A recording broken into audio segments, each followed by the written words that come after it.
for me, just, I don't know,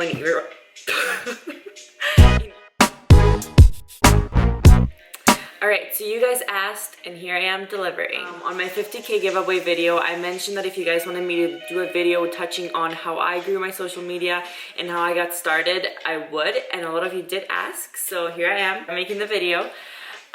Before I do get started though, I do want to, I wrote stuff down because if I don't, then I'll get lost in thought and I'll ramble, and we don't want to do that. I want to keep this video short and sweet so you guys are entertained by it and aren't just sitting here like, she's still talking.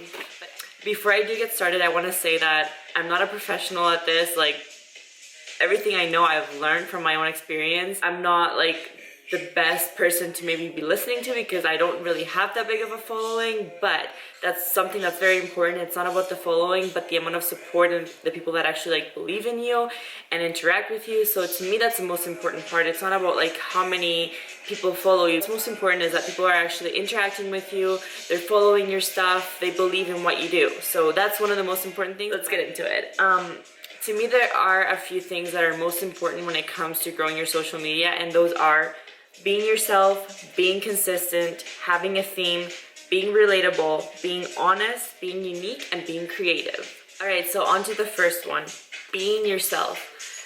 There is nothing more important in life in general than being yourself, and then on social media, people truly appreciate that because how many accounts do you see on the day-to-day that honestly all look the same? So if you want people to want to see your stuff, you need to stand out. And by being yourself and showing your personality, you're going to stand out. And that's something that I find that has helped me a lot. I'm very transparent. I share my journey.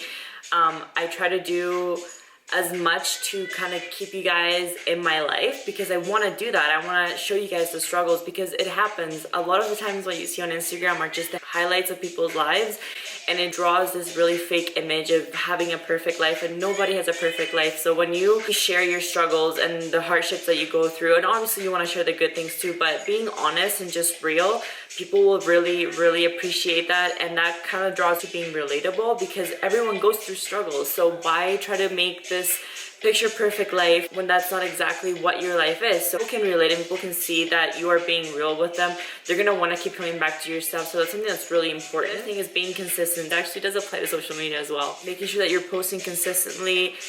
You know, some people will post like once a week and then they'll be like, I don't have any followers. Well, that's why, because why would people want to follow an account that's not very active, that's not keeping them motivated through the week? A lot of people go to you for motivation. So if you're not doing your job as the person that they're following, then people are most likely going to unfollow you or they're not going to stick around. So being consistent with your posts, and then that kind of connects to having a theme. So this is something that I'm really bad at personally because my social media was never meant to be a fitness Instagram, and to be honest, it's still not.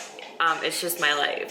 Fitness is a big part of it because fitness is kind of my life, and it's a big part of my life and something that I enjoy doing. But if I am doing something else and I feel like it's a highlight of my day, then I am gonna share it with you guys because I personally that's what I like Instagram for. But if you are trying to build a following and you want to do well at it, having a theme is very important. So whether it's like beauty or food or fitness or cars or just photography, like people really do appreciate that because if they're gonna follow you for fitness, they don't want to see your dog on your Instagram. It's really shitty because people don't really want to devote their Instagram just to one thing, but that's just the way it goes. A lot of times when I post random things like me and my friends going out or like my outfit or like, I don't know, my water my water jug, I'll lose a lot of followers, but do I care? Not really. It's my Instagram, you know, it's my life. I don't have an Instagram just for fitness. That's a really good idea too. It's if you're gonna have just a themed Instagram, devote it to one thing. So you can have a personal one and a fitness one. That's a really good idea and something that I should probably do. But honestly, I like my Instagram the way it is, and maybe it grows slower, but that's fine. That's the way that I like it. Unless you have a really big following, People aren't really gonna appreciate like the random posts. Sometimes once in a while it's fine, but if you do it often, people aren't really too big into that. So being relatable, I kind of went over that already. So just being honest, being open about your journey, sharing your thoughts, you know, putting more insight into your captions and all. Being honest just goes back to being yourself, keeping it real with people. I don't need to go too much into that one. Being unique, I don't think I need to go into that one as much either. Being creative, I mean, it's just sharing workouts, sharing food posts, nutrition advice that you have. People want to learn from you. People want to be motivated by you. So just doing little things like that, it will keep people coming back to your account. Another really important thing that I didn't put down in here is being interactive. So making sure that you're replying to comments, being interactive with other accounts, you know. So replying back to comments, kind of like giving back to your followers, just making sure that you keep in touch with people that are supporting you, and not just because you feel like you have to, but because you honestly just should be thankful about the fact that they are supporting your posts, supporting what you do. It's just a way to give back to people that are giving so much to you.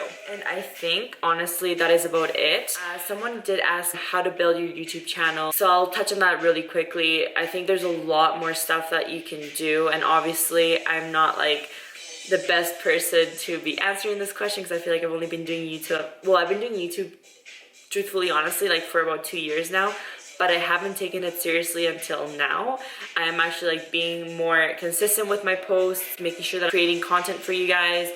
But I think the biggest thing with YouTube is literally just getting started. You'll never be truthfully ready to do YouTube. It's really weird videoing yourself, talking to a camera. My first video was horrendous. Like, it's so bad, terrible lighting, it's so embarrassing, but I did it. And even though it was 2 years ago, I started, and it's always been in the back of my mind until now, where I finally decided to take it seriously. So here I am creating content for you guys and keeping you guys engaged through trying to come up with things for you guys and sharing my journey and just making recipes and things like that. So I definitely wasn't ready when I started my YouTube channel, but I'm glad I did because it's always kind of like driven me to start again kind of thing, if that makes sense. But I think the most important thing would just be getting started. Things I would recommend that people do like seeing on YouTube is good quality on your videos, decent editing at least, even if you're not the best at it. I use iMovie and it's super easy, super user friendly.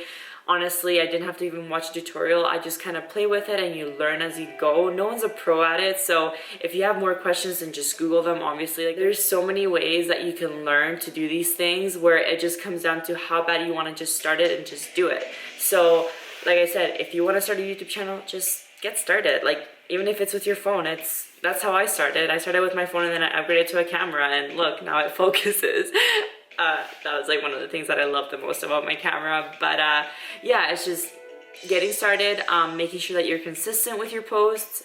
Just like Instagram, be interactive with people, pick a theme. That's something that's very important, and that's another thing that I'm really bad at because I kind of just share everything with you guys.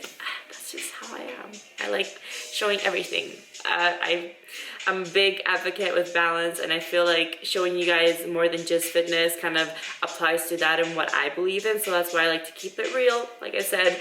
So I'll show everything, whether it's me working out at the gym or me just, I don't know, in Europe in Europe eating donuts.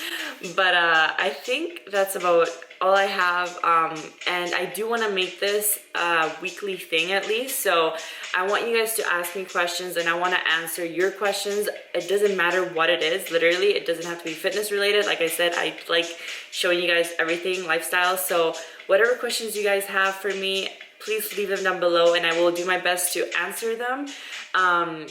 This is about it for the video. It did get a little bit long, I think, but I hope I didn't bore you guys. If you did like the video, give it a thumbs up. And if you haven't subscribed, please do, because I always appreciate it. And that's about it. Thank you for watching, guys, and until the next video.